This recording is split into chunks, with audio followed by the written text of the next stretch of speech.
નમસ્કાર, પ્રણામ, સ્વાગત છે તમારું એક નવા વિડીયોમાં. મિત્રો, જો તમને આજનો આ વિડીયો પસંદ આવે તો વિડીયોને લાઈક, શેર અને આપણી ચેનલને સબસ્ક્રાઈબ જરૂર કરજો. તો ચાલો શરૂ કરીએ આજની સ્ટોરી. હું અમદાવાદમાં એક પ્રખ્યાત સોની હતો. એકવાર એક છોકરી મારી દુકાને ઘરેણાં માટે આવી. તેની પસંદની ડિઝાઇનનો ઓર્ડર આપી ચાલી ગઈ. મહિનાઓ વીતી ગયા પણ તે આવી નહીં. પછી એક દિવસ તે છોકરી મારા સપનામાં આવી અને બોલી કે હું તને ક્યારેય માફ નહીં કરું. પછી બીજા દિવસે મારી સાથે જે કંઈ થયું, મારા હોંશ ઉડી ગયા. મારું નામ અભિષેક છે. આ વાર્તામાં મારી સાથે કંઈક એવું થયું કે મેં ક્યારેય વિચાર્યું ન હતું કે મારું જીવન મને કેવી જગ્યાએ લઈ જશે, જ્યાંથી મારે મારા જીવનનો એક ખૂબ જ મહત્ત્વપૂર્ણ નિર્ણય બદલવો પડશે. હું શહેરનો સૌથી મોટો સોની હતો અને ઘરેણાં બનાવવા માટે લોકો મારી પાસે આવતા હતા. એક દિવસ એક નવપરિણીત મહિલા મારી પાસે જ્વેલરી બનાવવા માટે આવી અને તેણે મને કહ્યું કે હું તમને મોં માંગી કિંમત ચૂકવવા તૈયાર છું, પરંતુ મને મારી પસંદગીની ડિઝાઇન મળવી જોઈએ. તે છોકરીએ મને તેના મોબાઈલમાં જ્વેલરી સેટનો ફોટો બતાવ્યો અને કહ્યું કે મારે એ જ ડિઝાઇન જોઈએ છે. મારે 2 દિવસ પછી આ જ્વેલરી જોઈએ છે. મને તે છોકરીના શબ્દો ખૂબ જ વિચિત્ર લાગ્યા, કારણ કે એક સામાન્ય ડિઝાઇનને પણ તૈયાર કરવામાં લગભગ 10 દિવસ લાગે છે. હવે જ્યારે તે છોકરીએ મને પૂરી કિંમત ચૂકવવાનું કહ્યું, ત્યારે મેં તેના ઘરેણાં મારા પોતાના હાથથી ડિઝાઇન કર્યા હતા.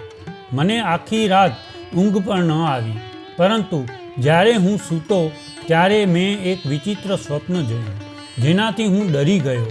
મેં સ્વપ્નમાં જોયું કે તે છોકરી ખૂબ જ પરેશાન હતી અને ઘણા ટેન્શનમાં હતી. એવું લાગતું હતું કે તે તેના જીવનમાં ખુશ નથી. તે છોકરી મને કહેવા લાગી કે હું તને ક્યારેય માફ નહીં કરીશ.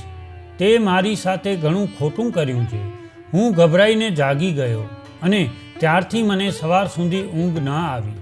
હું જ્યારે પણ રાત્રે સૂતો ત્યારે મને સપનામાં એ જ છોકરી દેખાવા લાગી હતી. એ છોકરી જ્યારે મને મળી ત્યારે મારી સાથે જે થયું તેનાથી મારા પગ નીચેથી જમીન નીકળી ગઈ. અમે નાનપણથી જ ઘણી ગરીબી જોઈ છે. હું લગભગ 12 વર્ષનો હતો ત્યારે અમારા ઘરમાં શોર્ટ સર્કિટના કારણે આગ લાગી હતી. જે કાંઈ પણ બચ્યું હતું તે બધું જ બળીને રાખ થઈ ગયું હતું. અમારી ગરીબી વધુ વધી ગઈ હતી. મારા પરિવારમાં હું, મારો એક ભાઈ અને મારી 2 બહેનો હતી, પણ કદાચ અમારા બધા ભાઈઓનું નસીબ એક સરખું હતું. અમે 3 ભાઈઓ મળીને અમારા ઘરનું ભાગ્ય બદલી શક્યા નહીં. બાળપણના આ દિવસો અમારા માટે ખૂબ જ કપરા હતા. આ તણાવને કારણે મારા પિતાનું હૃદયરોગના હુમલાથી મૃત્યુ થયું. હવે અમારા ઉપરથી મારા પિતાનો પડછાયો પણ ગાયબ થઈ ગયો હતો. મને મારા પિતાની સૌથી વધુ જરૂર હતી, કારણ કે હું મારા પરિવારમાં સૌથી નાનો દીકરો હતો. મારી મા પણ બીમાર પડવા લાગી હતી. મને દુનિયાની કોઈ સમજ ન હતી. બંને મોટા ભાઈઓ ખૂબ જ સરળ હતા. અમે 3 ભાઈઓએ એટલી બધી સમસ્યાઓ જોઈ હતી કે અમને અમારા સગા સંબંધીઓ પરથી તો વિશ્વાસ ઉઠી ગયો હતો. મારા મોટા ભાઈના લગ્ન થઈ ગયા હતા જ્યારે નાનો ભણતો હતો, અને તે સમયે હું માત્ર 12 વર્ષનો હતો. ભાઈઓ કોઈ કામ કરતા ન હતા, કારણ કે પિતા સાથે અમારે ક્યારેય કામ કરવું પડતું ન હતું. મા હંમેશા મને શીખવે કે મારા ઘર અને મારા પરિવારના સભ્યોની સંભાળ કેવી રીતે રાખવી. મોટા ભાઈ પિતાના અવસાન પછી બદલાતી જિંદગી તેમજ ઘરની સમસ્યાઓ જોઈને તે ભાભી અને બાળકો સાથે ભાડાના મકાનમાં શિફ્ટ થઈ ગયો. હવે અમે 2 ભાઈઓ સાથે રહેતા હતા. તે પછી મારા વચલા ભાઈએ પણ તેની ઈચ્છા મુજબ લગ્ન કરી લીધા અને મોટા ભાઈની જેમ જ તે પણ તેની પત્ની સાથે અલગ ઘરમાં રહેવા ગયો. હવે મારા માતા અને બહેનોની જવાબદારી મારા પર આવી ગઈ, પરંતુ હું મારી મા અને બહેનોને છોડી ન શકું. હું તેમને એકલા છોડવા માંગતો ન હતો. મેં જોયું કે મારા ભાઈઓ કેવી રીતે બદલાઈ ગયા છે. હું દુનિયાના રંગથી સારી રીતે વાકેફ થઈ ગયો હતો. કદાચ આ જ સમય છે જ્યારે આપણે આપણા પોતાના અને બીજા વચ્ચેનો તફાવત જોઈ શકીએ છીએ. માએ મને હંમેશા શીખ્યું કે આ દુનિયા બહુ ખરાબ છે. મેં હંમેશા મારી માની વાત માની. દુનિયાની આ બધી જ તુચ્છ બાબતોથી હું બહુ અજાણ હતો. હું રમત રમવાની ઉંમરનો હતો. હું હજી યોગ્ય યુવાન પણ નહોતો થયો. એટલે જ મારી માતાએ મને નાની ઉંમરે જ મોટી મોટી વાતો શીખવવાનું શરૂ કર્યું. પછી મારા ભાઈઓ અને સગા સંબંધીઓને જોઈને હું શીખ્યો છું કે જવાબદારીઓથી ક્યારેય ભાગવું જોઈએ નહીં. આ જવાબદારીઓને કારણે ક્યારેક આપણા જ લોકો આપણાથી અલગ થઈ જાય છે. અમારા ભાઈઓએ તો અમારા હાલચાલ વિશે પૂછવાનું પણ બંધ કરી દીધું હતું. મારી માં કહેતી હતી કે તું અમારા માટે એકમાત્રનો સહારો છો.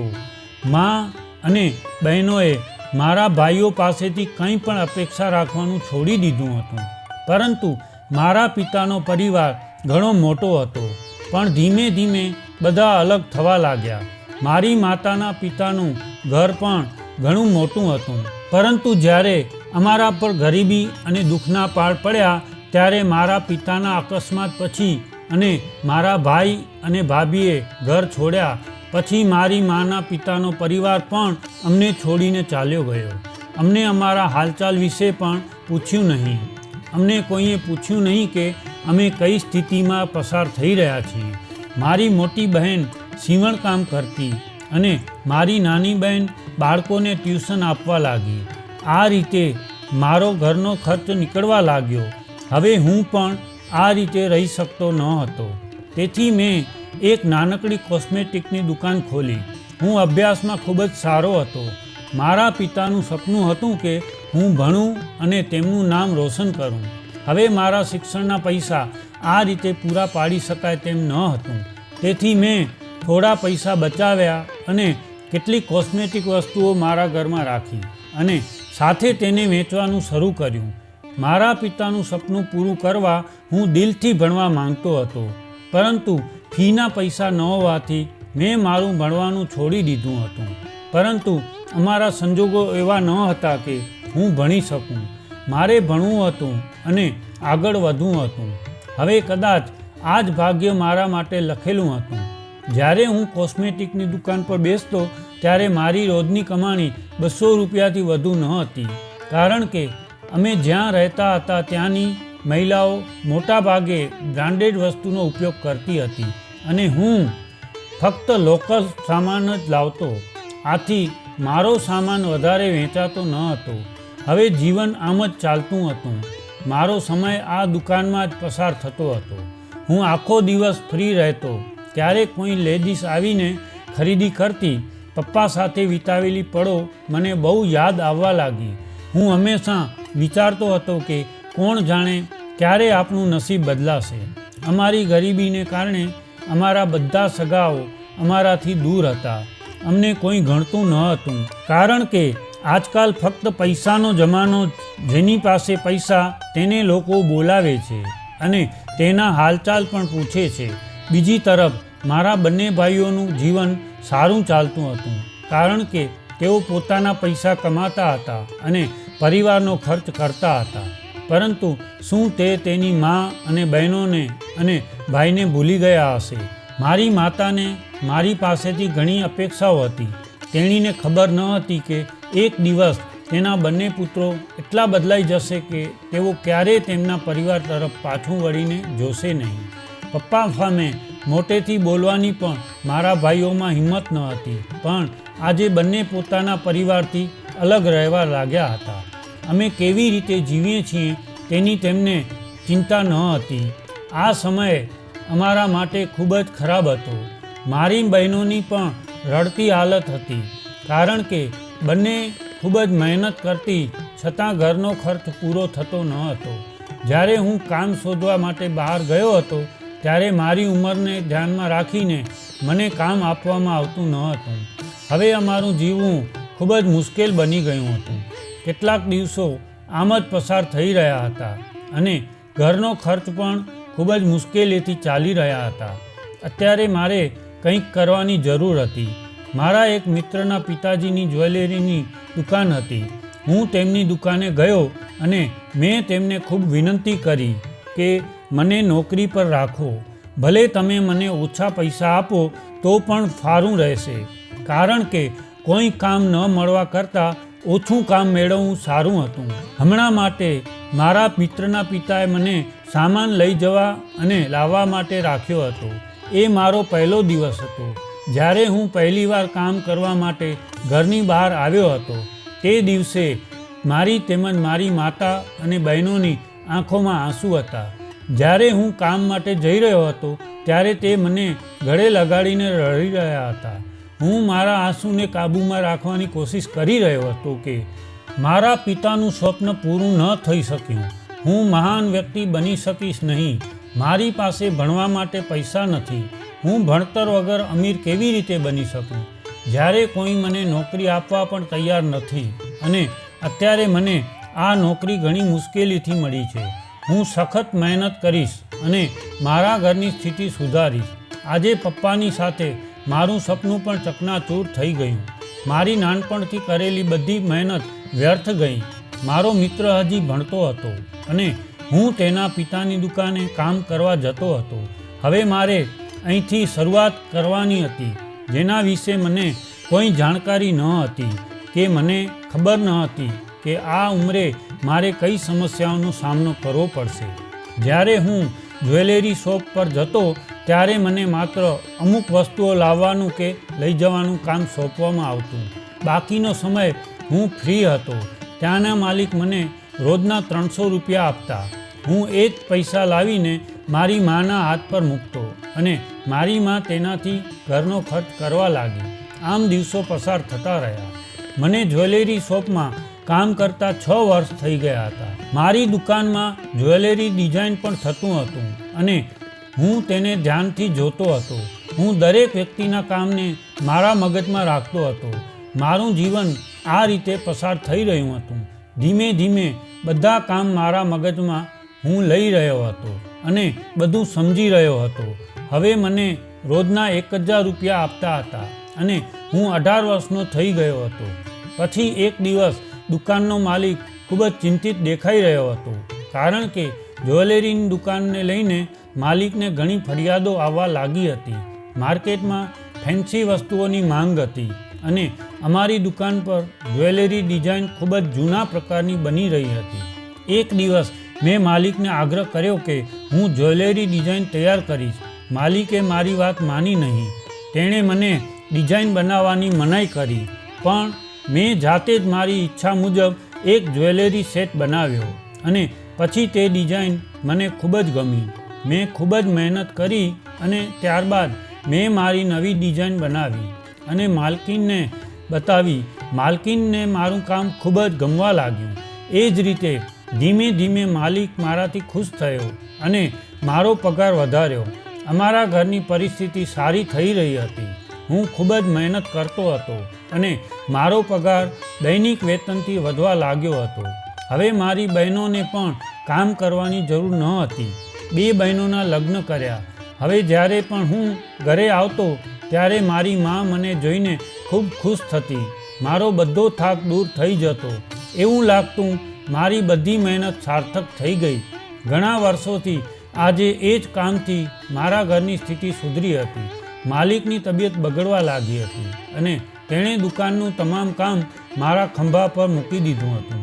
મારો મિત્ર અમેરિકા ભણવા ગયો હતો. હવે મારું જીવન આમ જ ચાલતું હતું અને હું 24 વર્ષનો થઈ ગયો હતો.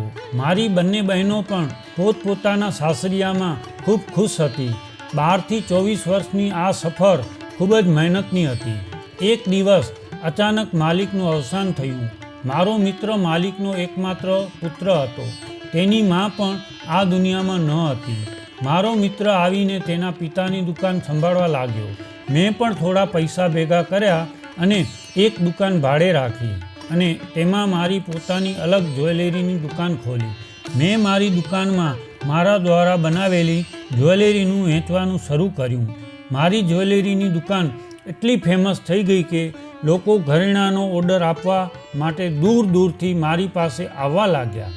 મારું જીવન સંપૂર્ણપણે બદલાઈ ગયું હતું અને અમારા જીવનમાં ખુશીઓ પાછી આવી ગઈ હતી. મેં મારી ભાડાની દુકાન પણ ખરીદી લીધી અને પછી વધુ 2 મકાનો ખરીદ્યા. હું એક મોટો ઝવેરી બન્યો. આ શહેરમાં સૌથી પ્રખ્યાત મારું નામ બની ગયું હતું. લોકો કહેતા કે મારી દુકાન પર સારી ડિઝાઇનવાળા અને ઓછા ભાવે સારા ઘરેણાં મળે છે.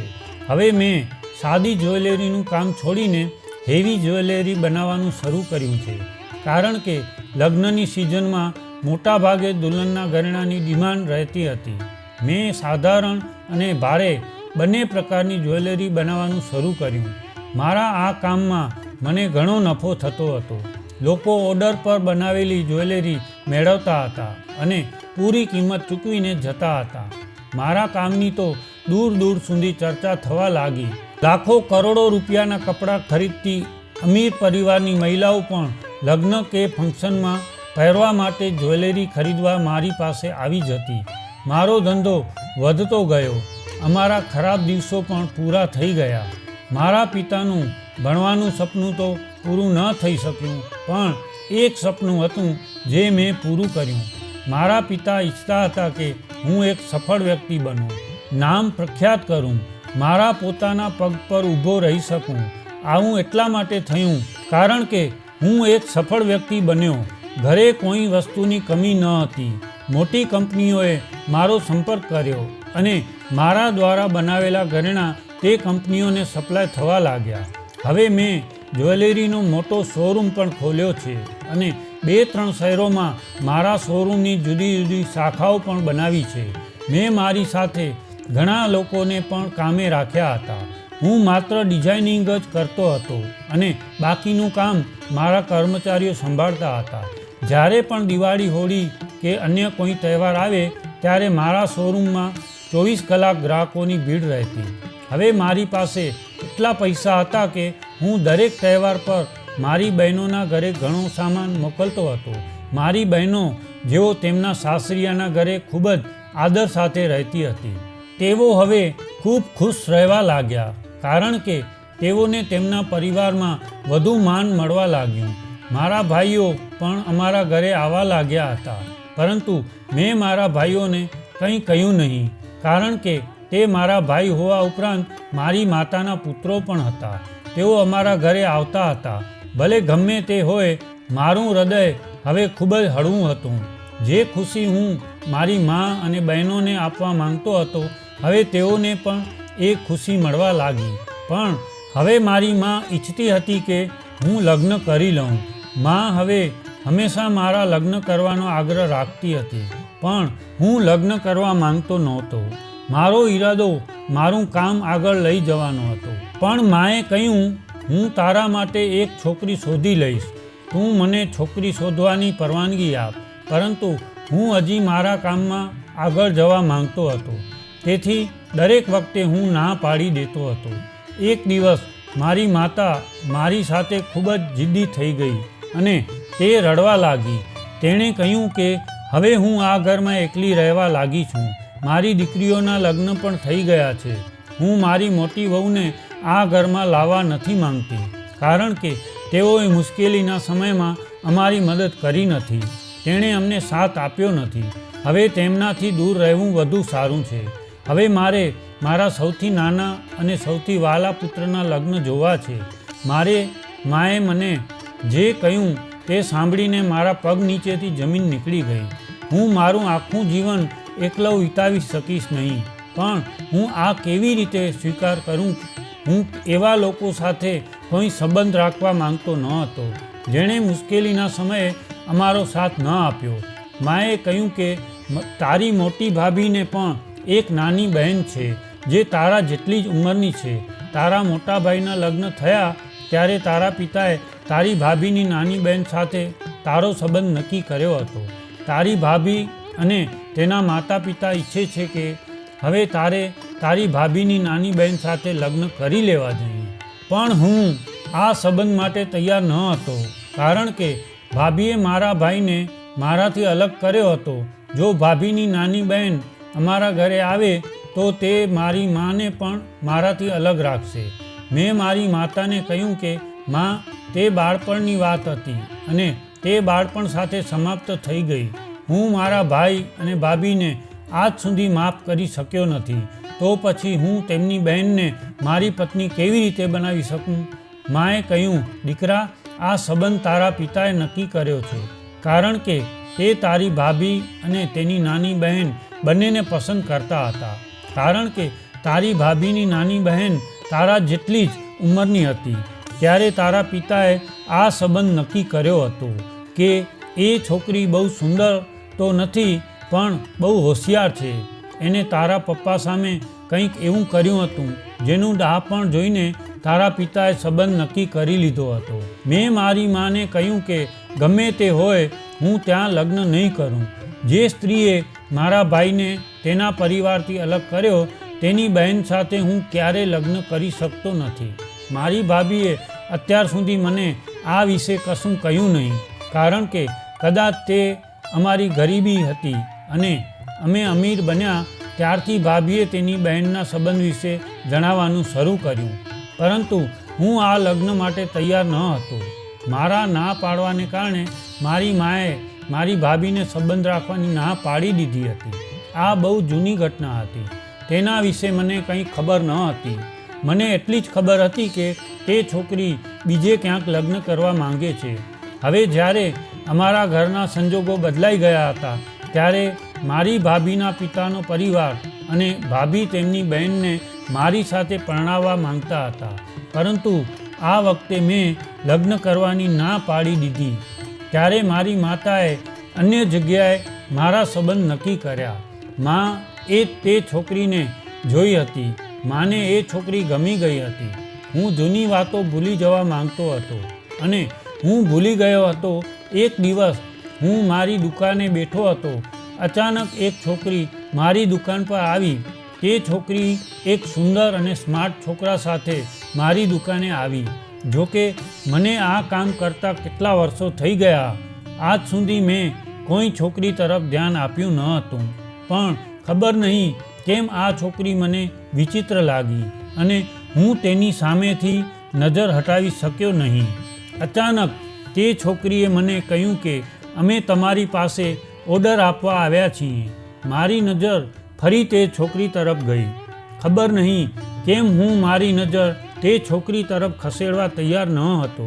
તો તેની સાથે છોકરાએ કહ્યું કે મારી પત્ની તમને એક ડિઝાઇન બતાવવા માંગે છે. તમારે એ જ ડિઝાઇનનો જ્વેલરી સેટ તૈયાર કરવાનો છે. છોકરીએ તેનો મોબાઈલ મારી તરફ લંબાવ્યો અને કહ્યું કે મારે આ ડિઝાઇનનો જ્વેલરી સેટ જોઈએ છે. છોકરીના ચહેરા પરથી સ્પષ્ટ દેખાતું હતું કે તે ખૂબ જ પરેશાન છે. તેણે મને એક ફોટો બતાવ્યો હતો જેમાં ભારે જ્વેલરીની ડિઝાઇન બનાવવામાં આવી હતી.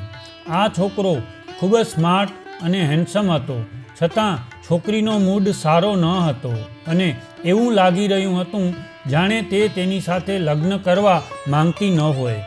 જો આ છોકરી તે છોકરા સાથે શોપિંગ કરવા આવી હોય તો તે પોતાની મરજીથી જ આવી હશે. તો પછી છોકરીનો મૂડ કેમ ખરાબ લાગે છે? મારા મનમાં ઘણા બધા સવાલો ઘૂમવા લાગ્યા, પણ કંઈ પણ વિચાર્યા વગર હું ડિઝાઇન તૈયાર કરવા તૈયાર થઈ ગયો. ત્યારે આ ડિઝાઇન તો ખૂબ જ ભારે હતી, કારણ કે તે દિવસે શોરૂમમાં મારી પાસે કોઈ નોકર હાજર ન હતું. બધા લોકો કામથી બહાર ગયા હતા. તે દિવસે મેં બધાને રજા આપી હતી. ત્યારે છોકરાએ મને કહ્યું કે અમને આ સેટ 3 દિવસમાં જ જોઈએ છે. અમારા બંનેના લગ્ન થવાના છે. મેં કહ્યું, પણ સાહેબ, આ ખૂબ જ હેવી જ્વેલરી ડિઝાઇન છે, એટલે તમારે લગભગ 1 અઠવાડિયા સુધી તો રાહ જોવી પડશે. છોકરાએ ઘણો આગ્રહ કરીને કહ્યું કે આ મારી પત્નીની મનપસંદ ડિઝાઇન છે અને અમારા લગ્ન હમણાં જ છે, તો મારે આ સેટ 2 દિવસમાં તો જોઈએ જ છે. જો તમે કહો તો હું તમને માંગો તેટલી રકમ આપવા તૈયાર છું. પહેલા છોકરાએ મને એડવાન્સ પૈસા આપ્યા અને બંને ત્યાંથી ચાલ્યા ગયા. પણ ખબર નહીં કેમ મારી આંખો સામે તે છોકરીનો માસૂમ ચહેરો ચમકી રહ્યો હતો, જાણે એ છોકરીને મારી સામે કોઈ ફરિયાદ હોય. ખબર નહીં કેમ મારી સામે જ જોઈ રહી હતી અને મારી નજર તે છોકરીના ચહેરા પરથી હટતી ન હતી. પછી મેં આખી રાત બેસીને તે ડિઝાઇન બનાવવાનું શરૂ કર્યું. મને એ સેટ પૂરો કરવા માટે 20 થી 22 કલાકનો સમય લાગ્યો હતો અને મને ખબર નથી કે મેં તે ડિઝાઇન આટલી ઝડપથી કેમ પૂરી કરી.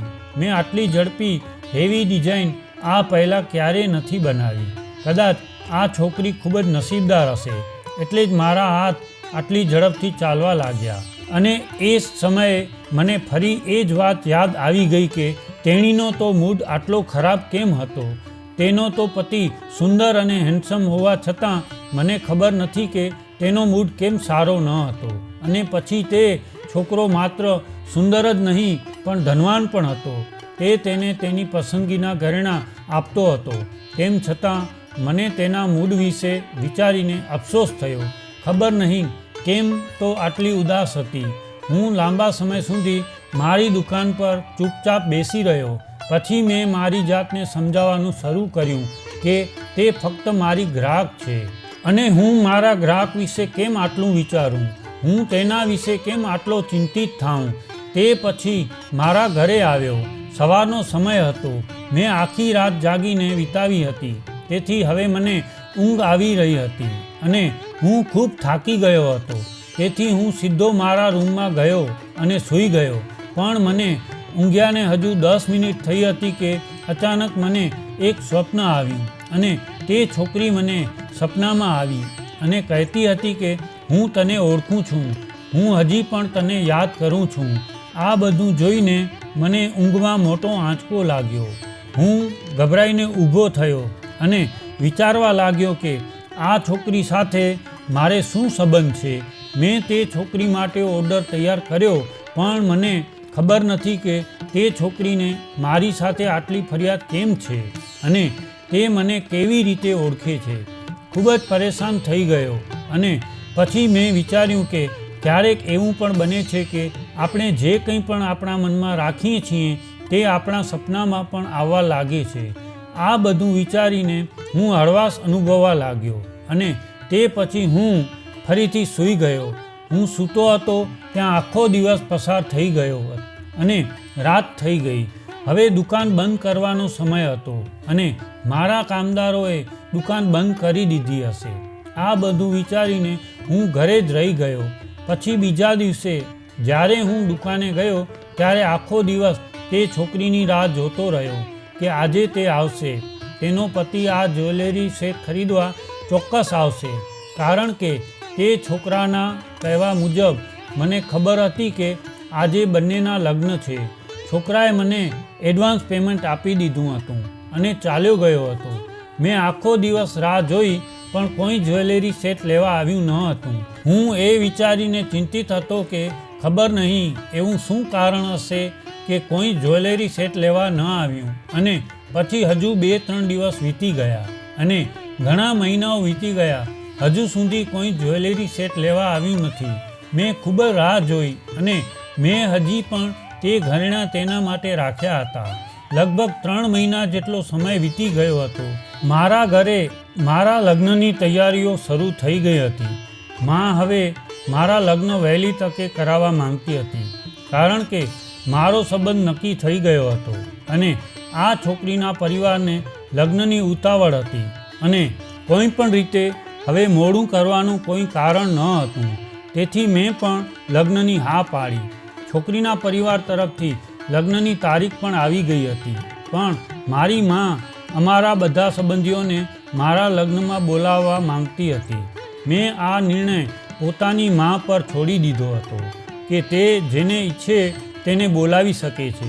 અમે મારી બંને બહેનોના લગ્નનું આયોજન ખૂબ જ સાદગીથી કર્યું હતું, પરંતુ મારી માતા મારા લગ્નનું આયોજન ખૂબ જ ધામધૂમથી કરવા માંગતી હતી.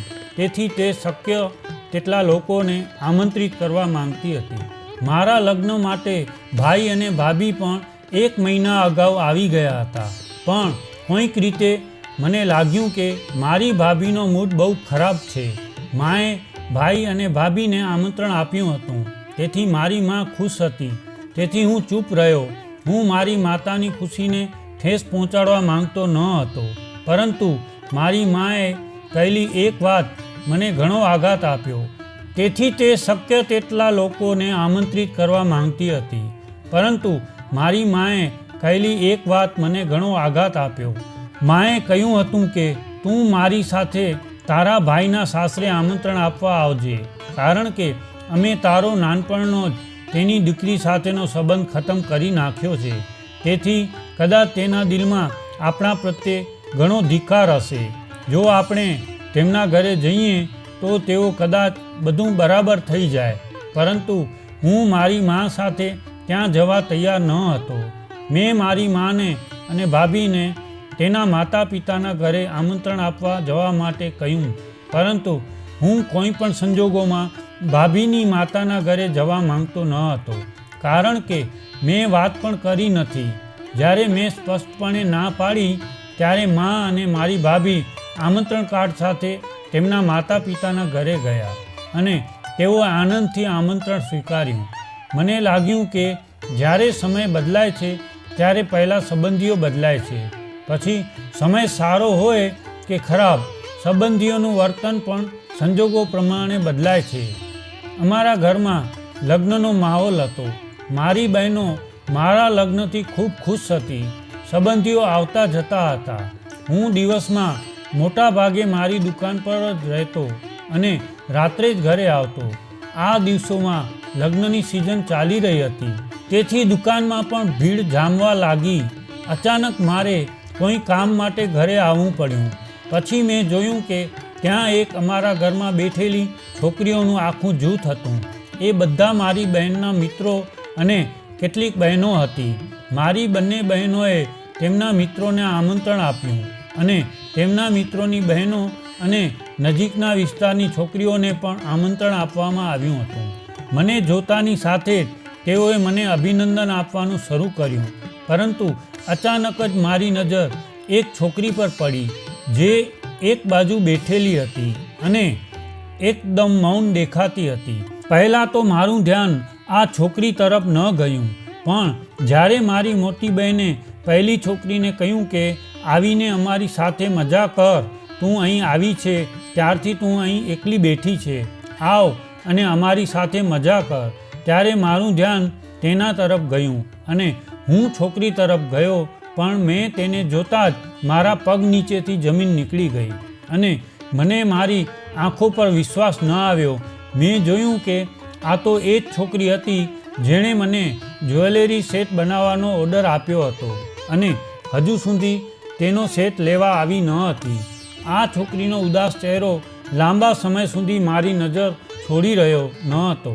એ છોકરીનો ચહેરો મને પરેશાન કરી રહ્યો હતો. આ બધું વિચારીને હું ફક્ત તેને જ જોઈ રહ્યો હતો.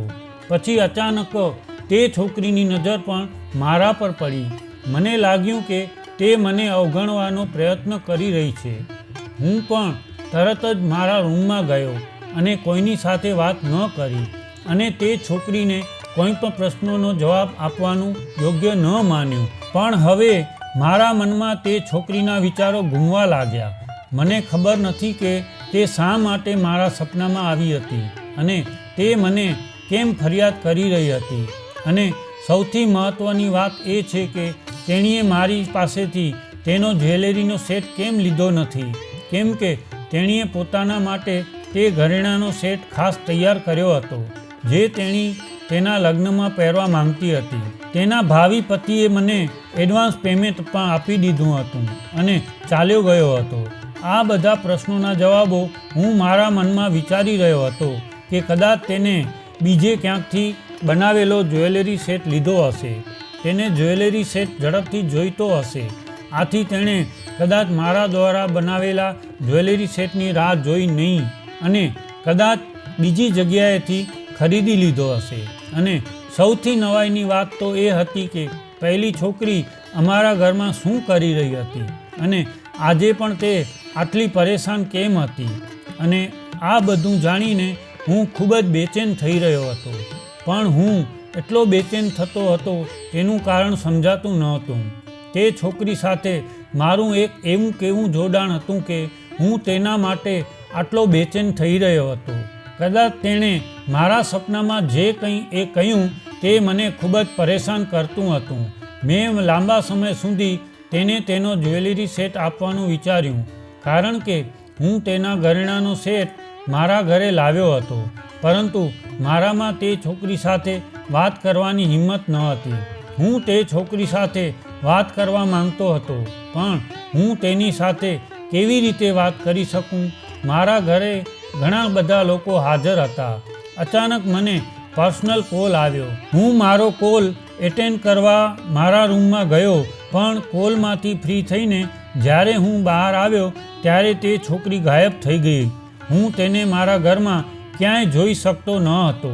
એવું લાગી રહ્યું હતું કે તે અહીંથી જતી રહી છે. મારા લગ્નને હજુ 3 દિવસ બાકી હતા અને ઘરમાં રાસ ગરબાનું ફંક્શન હતું. મારી બહેન અને ભાભી બધી છોકરીઓ અને મહિલાઓને ઘરે બોલાવી રહી હતી અને ખૂબ જ નાચતી ગાતી હતી. મેં વિચાર્યું કે જો તે છોકરી કાલે અમારા ઘરે આવશે તો હું કોઈક રીતે તેનો જ્વેલરી સેટ તેને આપી દઈ, કારણ કે મારી પાસે તે જ્વેલરી સેટના પૈસા આવી ગયા હતા. તેથી હું તેને મારી પાસે રાખી શકું નહીં. બીજા દિવસે હું મારી દુકાનમાંથી વહેલો નીકળી ગયો અને ઘરે આવ્યો. ઘરમાં ગીતો વાગી રહ્યા હતા અને કેટલીક છોકરીઓ ડાન્સ પણ કરી રહી હતી. મેં બધી છોકરીઓને ધ્યાનથી જોયું, પણ મને તે છોકરી ક્યાંય દેખાઈ નહીં. તેથી જ મેં તેને શોધવાનું શરૂ કર્યું. હું મારી મોટી બહેનને મળવા માંગતો હતો, કેમ કે તેને તે છોકરી વિશે પૂછી શકું, કારણ કે તે દિવસે મેં મારી મોટી બહેનને તે છોકરી સાથે વાત કરતા જોઈ હતી. પછી અચાનક મેં મારી માને જોયા અને મેં તેને કહ્યું કે મારે બહેન સાથે વાત કરવી છે. મોટી બહેન ક્યાં દેખાતી નથી. ઘરમાં એટલો બધો ઘોંઘાટ હતો કે મારી માતાને હું જે કહું છું તે કંઈ સમજાતું ન હતું. પછી હું જાણે જ મારી બહેનને શોધવા લાગ્યો. પછી અચાનક મને મારા રૂમમાંથી કોઈ કામ યાદ આવ્યું, તેથી હું મારા રૂમમાં ગયો. જ્યારે હું મારા રૂમમાં ગયો, મેં વિચાર્યું કે હું તે ઘરેણાંનો સેટ એક થેલીમાં મૂકીશ અને મારી બહેનને કહીશ કે તે છોકરીને પોતાના હાથે આપી દેશે. હું એ ઘરેણાંની બેગ હાથમાં લઈને રૂમની બહાર નીકળી ગયો. ત્યારે અચાનક મારી નાની ભાભી દોડતી આવી અને મારા હાથમાંથી બેગ છીનવી લીધી. હું મારી ભાભીને ના પાડી રહ્યો હતો, પરંતુ તેણે બળજબરીથી બેગ ખોલવાનું શરૂ કર્યું અને કહ્યું કે તમે તો તમારી પત્ની માટે શું લાવ્યા છો તે બતાવો. મેં મારી નાની ભાભી અને મોટી ભાભી સાથે બહુ વાત કરી ન હતી, પણ મારે તેઓને મેં જે જ્વેલરી સેટ ખોલવાની ના પાડી હતી, હું મારી ભાભીને ના પાડતો રહ્યો, પરંતુ તેણે મારી વાત ન માની અને બેગમાં રાખેલા ઘરેણાં જોઈને તે ખુશ થવા લાગી. કહેવા લાગી, વાહ દેવરજી, તમે તો ખૂબ જ સુંદર ઘરેણાંનો સેટ લાવ્યા છો તમારી પત્ની માટે. પછી તેણે બધા મહેમાનોને કહ્યું કે એક પછી એક તેણે ઘરેણાંના સેટ બતાવવાનું શરૂ કર્યું. પછી અચાનક મારી મોટી બહેનને ભાભીના હાથમાંથી તે સેટ છીનવી લીધો અને તેણે કહ્યું કે કદાચ મારો ભાઈ તેની પત્નીને ભેટ આપવા માંગે છે, તેથી તે તેની સિવાય કોઈને પણ બતાવવા માંગતો નથી. પણ ભાભીએ બેગ ખોલ્યું અને બધાને તે સેટ બતાવવા લાગી. મારી બહેને ઝડપથી તે સેટ પેક કર્યો, બેગમાં મૂક્યો અને મને આપ્યો. જ્વેલરી સેટ જોતા દરેક કહેતા હતા કે આ ખૂબ જ સુંદર જ્વેલરી સેટ છે. એવું લાગે છે કે અભિષેકે તેને ખૂબ જ પ્રેમ અને સમર્પણથી ડિઝાઇન કર્યો છે. મને આ બહુ ગમ્યું અને હું વિચારી રહ્યો હતો કે શું મેં ખરેખર આ સેટ આટલા સમર્પણ અને પ્રેમથી બનાવ્યો છે. એવું લાગી રહ્યું હતું કે આ સેટ ખૂબ જ સ્પેશિયલ છે. પણ વિચારવા જેવી વાત એ છે કે મેં તે છોકરી માટે ખૂબ જ ધ્યાન દઈને અને પ્રેમથી આ સેટ કેમ તૈયાર કર્યું. હું એ છોકરીને ઓળખતો પણ ન હતો અને આ છોકરીનો સંબંધ નક્કી થઈ ગયો હતો. આ છોકરી તેના ભાવિ પતિ સાથે મારી દુકાને આવી હતી. પછી ખબર નહીં કેમ મારા મનમાં એ છોકરી માટે લાગણી હતી. મેં બધાને કહ્યું કે દીદી, આ મારા ગ્રાહકનો સેટ છે, મારે તેને મારા ગ્રાહક સુધી પહોંચાડવો છે. તે ગ્રાહક થોડા દિવસોથી આ જ્વેલરી સેટ લેવા આવ્યા નથી, તેથી અત્યાર સુધી મેં આ જ્વેલરી સેટ મારી પાસે સુરક્ષિત રાખ્યો છે. મારી બહેન મારો હાથ પકડીને મને રૂમમાં લઈ ગઈ અને કહ્યું, રણવીર, તું મારી સાથે કોઈ અંગત વાત કરવા માંગતો હતો. મને કહે છે કે શું વાત છે. મેં મારી બહેનને કહ્યું કે હું તને તે છોકરી વિશે પૂછવા માંગુ છું જેની સાથે તું કાલે વાતો કરતી હતી. તે છોકરી કોણ છે? તમે તેને કેવી રીતે ઓળખો છો? તો દીદીએ કહ્યું, કઈ છોકરી વિશે વાત કરી રહ્યો છે? તે સમજી શકી નહીં. જ્યારે મેં તેને લાંબા સમય સુધી સમજાવ્યું અને તેને તે છોકરીની ઓળખ જણાવી ત્યારે તેને સમજાયું. તે પછી તેણે મને જે કહ્યું તે સાંભળીને મારા પગ નીચેથી જમીન નીકળી ગઈ. તે મારા ભાઈની સાડી હતી જેની સાથે મારો સંબંધ 10 વર્ષની ઉંમરે નક્કી થયો હતો. જ્યારે મારી બહેન એને મને કહ્યું ત્યારે તો હું અચાનક જ આ સાંભળીને ચોંકી ગયો. એ છોકરીને નકારી કાઢ્યા પછી મને પહેલીવાર પસ્તાવો થઈ રહ્યો હતો કે તે જેટલી નિર્દોષ અને બેચેન હતી કદાચ તે છોકરા સાથે લગ્ન કરવામાં ખુશ ન હતી. કારણ કે કોઈ વ્યક્તિની સુંદરતા પરથી તેના સ્વભાવનું અનુમાન નથી લગાવી શકાતું. એવું પણ બને છે કે તે દેખાવમાં સુંદર હોઈ શકે છે પરંતુ તેનો સ્વભાવ ખૂબ જ ખરાબ હોય છે. તે છોકરાનું વર્તન આ છોકરી સાથે યોગ્ય ન હોઈ શકે. આ જ કારણ હોઈ શકે છે કે તે નારાજ હશે. તેના માતા પિતાને એક સરસ અને સ્માર્ટ છોકરો ગમ્યો હશે. આ જોઈને તેના લગ્ન કરી દીધા હશે. પણ પછી મને છોકરીના સ્વભાવ અને વર્તન વિશે ખબર પડી. કદાચ મારી પણ આમાં ભૂલ હતી પણ અફસોસ કરવાનો તો હવે કોઈ ફાયદો ન હતો. હવે એ છોકરીના લગ્ન થઈ ગયા છે અને હવે હું પણ લગ્ન કરવા જઈ રહ્યો છું. હવે સમય વીતી ગયો છે. હું ઈચ્છવા છતાં એ છોકરીને સાંત્વના આપી શક્યો નહીં. મારી બહેને મને આ બધું કહીને ચાલી ગઈ પણ હું હજી પણ આ બધી બાબતોમાં ખોવાયેલો હતો. આજે મારી હલ્દીની વિધિ હતી. મહેમાનો આવવા લાગ્યા હતા અને તે પણ મારી ભાભીના માતા પિતા સાથે અમારા ઘરે આવી હતી. હું મારા રૂમમાંથી બહાર આવ્યો કે તરત જ તે છોકરી અમારા ઘરે આવી ગઈ હતી. મેં તે છોકરી સાથે વાત કરવાનો પ્રયત્ન કર્યો પણ હું તેની સાથે આંખનો સંપર્ક કરવાની હિંમત ન કરી શક્યો. મેં કહ્યું, તમારો જ્વેલરી સેટ મારી પાસે છે. તમે મારી સાથે મારા રૂમમાં આવો. હું તમને તમારો જ્વેલરી સેટ આપીશ. જો હું બહાર બધાની સામે આપીશ તો કોઈ આપણને ખોટું સમજશે. તે મારી સાથે મારા રૂમમાં આવી અને મેં મારું કબાટ ખોલ્યું અને તેને તેનો સેટ આપ્યો અને કહ્યું કે તમે આ સેટ તમારા લગ્નમાં પહેરવા માટે કેમ લેવા ના આવ્યા? તે તમે તમારી પસંદનો તમારા લગ્ન માટે સેટ બનાવ્યો હતો. મેં તે લાંબા સમયથી મારી પાસે સાચવીને રાખ્યો છે. જ્યારે મેં તમને મારા ઘરમાં જોયા ત્યારે મેં વિચાર્યું હું તમારો સેટ તમને આપીશ. જ્વેલરી સેટ જોઈને તે ચૂપ થઈ ગઈ અને થોડીવાર પછી તેણે મને કહ્યું કે મારે આ સેટની કોઈ જરૂર નથી કારણ કે હવે હું તેને પહેરવાની નથી અને મારે તેની જરૂર પણ નથી. તમે મારા વતી તમારી પત્નીને ગિફ્ટ કરી દેજો. મેં કહ્યું, ના, તમારા પતિએ તમારી ડિમાન્ડ પર આ સેટ ડિઝાઇન કરાવ્યો હતો. આ તમારી પસંદગીનો સેટ છે અને તમારા પતિએ મને તેના માટે પૈસા પણ આપ્યા છે. હું આ જ્વેલરી સેટ મારી પાસે કેવી રીતે રાખી શકું? તો તે રડવા લાગી અને તેણે કહ્યું કે તે છોકરો મારો પતિ નથી. મેં તેની સામે આશ્ચર્યથી જોયું અને કહ્યું, તો પછી તે તમને તેની ભાવિ પત્ની કેમ કહેતો હતો? તે છોકરીએ કહ્યું કે હું તે છોકરા સાથે લગ્ન કરવા જઈ રહી હતી પરંતુ મને તે છોકરો પસંદ ન હતો. તેથી જ મારા માતા પિતાને આ લગ્ન માટે ના પાડી દીધી હતી. મેં પૂછ્યું કે એનો શું મતલબ છે કે તમારા લગ્નને 2 દિવસ બાકી હતા ત્યારે તમે લગ્ન કરવાની ના પાડી દીધી? તો તેણે કહ્યું કે મને તો એ છોકરો ગમતો જ ન હતો અને હું તેની સાથે લગ્ન કરવા માંગતી નહોતી. આ બધું સાંભળીને આઘાત લાગ્યો કારણ કે તે છોકરામાં ન તો કોઈ ખામી હતી અને ન તો તે ખરાબ દેખાતો હતો. તે છોકરો સ્માર્ટ હતો અને તેની ભાવિ પત્નીની માંગ પર આટલો મોંઘો જ્વેલરી સેટ પણ તૈયાર કરાવ્યો હતો. મેં પૂછ્યું કે શું તે છોકરામાં કોઈ ખામી હતી? શું તે તમને પરેશાન કરતો હતો? જેના કારણે તમે તેની સાથે લગ્ન કરવાનો ઇનકાર કર્યો, તો તે છોકરીએ કહ્યું કે ના, તે છોકરામાં કોઈ ખામી નથી અને ન તો મને કોઈ રીતે પરેશાન કરતો. મેં તે છોકરાને કહ્યું કે મને માફ કરજો, મેં તમને બહુ દુઃખ પહોંચાડ્યું. મેં તેમની પાસે માફી માંગી અને તેમણે મારી આખી વાત સમજાવી.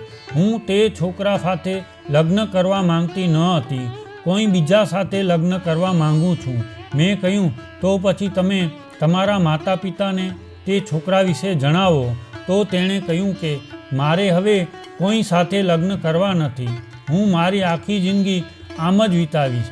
મેં કહ્યું કે જીવન આ રીતે એકલા વિતાવવું સારું નથી. હું જાણું છું કે આપણો બંનેનો સંબંધ નાનપણથી જ નક્કી થયેલો હતો, તેથી તમારે જૂની વાતો ભૂલીને તમારા નવા જીવનની શરૂઆત કરવી જોઈએ. મારી વાત સાંભળીને તે ધ્રુસકે ધ્રુસકે રડવા લાગી. તેને રડતી જોઈને અચાનક મારું હૃદય દુખવા લાગ્યું. અચાનક મને તેના માટે ચિંતા થવા લાગી. ખબર નહીં કેમ કે તેને રડતી જોઈને મારું હૃદયમાં એક વિચિત્ર બેચેની થવા લાગી. મેં તેને આશ્વાસન આપ્યું અને તેના આંસુ સાફ કર્યા. મેં પૂછ્યું, તું કેમ રડે છે? તારા રડવાનું કારણ શું છે ને તું કેમ લગ્ન કરવા નથી માંગતી? તો તેણે કહ્યું કે તમે તે વ્યક્તિ છો જેને હું પ્રેમ કરું છું. હું તમને ખૂબ પ્રેમ કરું છું. આપણો બંનેનો સંબંધ બાળપણમાં જ નક્કી થઈ ગયો હતો, તેથી જ મેં તમારી સાથે જીવવાના સપના જોયા છે. પરંતુ તમારા ઘરમાં ગરીબીને કારણે પરેશાની રહેતી. મારી બહેનને જોઈને મારા માતા પિતાએ એવું જ નક્કી કર્યું કે જ્યારે હું મોટી થઈશ ત્યારે તે મારા લગ્ન તમારી સાથે નહીં કરે, કારણ કે તે મને એ ઘરમાં મોકલવા માંગતા નથી જ્યાં તેની મોટી દીકરી મુશ્કેલીમાં રહે છે. પણ હું તમારી સાથે લગ્ન કરવા માંગતી હતી, તેથી તમારી સાથે લગ્ન કરવા મેં મારા માતા પિતાને મનાવવાની ઘણી કોશિશ કરી. જ્યારે પણ મારો કોઈ સંબંધ આવતો ત્યારે હું તમારી જ જીદ કરતી અને તમારી ગરીબી ખતમ થાય તે માટે દિવસ રાત ભગવાનને પ્રાર્થના કરતી. પછી તમારા ઘરના સંજોગો સારા થયા ત્યારે તમારી બહેન અમારા ઘરે આવી અને આ સંબંધની વાત કરી અને મારી બહેનને કહ્યું કે આપણી નાની બહેનના લગ્ન મારા દિયર સાથે કરાવો. આ મારા પિતાને અમારા સંબંધ વિશે વાત કરી, પણ કદાચ મારા નસીબમાં તમે ન હતા. તેથી જ્યારે અમારા પિતાએ વાત સ્વીકારી ત્યારે તમારી માતાએ કહ્યું કે તમે અમારા સંબંધને સ્વીકાર્યો નથી અને હવે મારી છેલ્લી આશા પણ તૂટી ગઈ, કારણ કે હવે જ્યારે મારા માતા પિતા અમારા સંબંધ માટે રાજી થયા ત્યારે તમે રાજી ન હતા. અને પછી મેં મારા માતા પિતાને કહ્યું હતું કે તમે જ્યાં ઈચ્છો ત્યાં મારો સંબંધ નક્કી કરી શકો છો. મારા પિતાએ મારા ભાઈના મિત્ર સાથે મારો સંબંધ નક્કી કર્યો હતો. તે છોકરામાં કોઈ ખામી નહોતી. આ સંબંધ મારા માટે એકદમ પરફેક્ટ હતો. પરંતુ જ્યારે તે મને તમારી દુકાને એક જ્વેલરી સેટ લેવા માટે લઈ ગયો ત્યારે મને ફરીથી અમારો બાળપણનો સંબંધ યાદ આવ્યો. અમે બંને અમારું બાળપણ અજાણ્યું વિતાવ્યું, કારણ કે પહેલેથી જ તમારા માટે પ્રેમ હતો.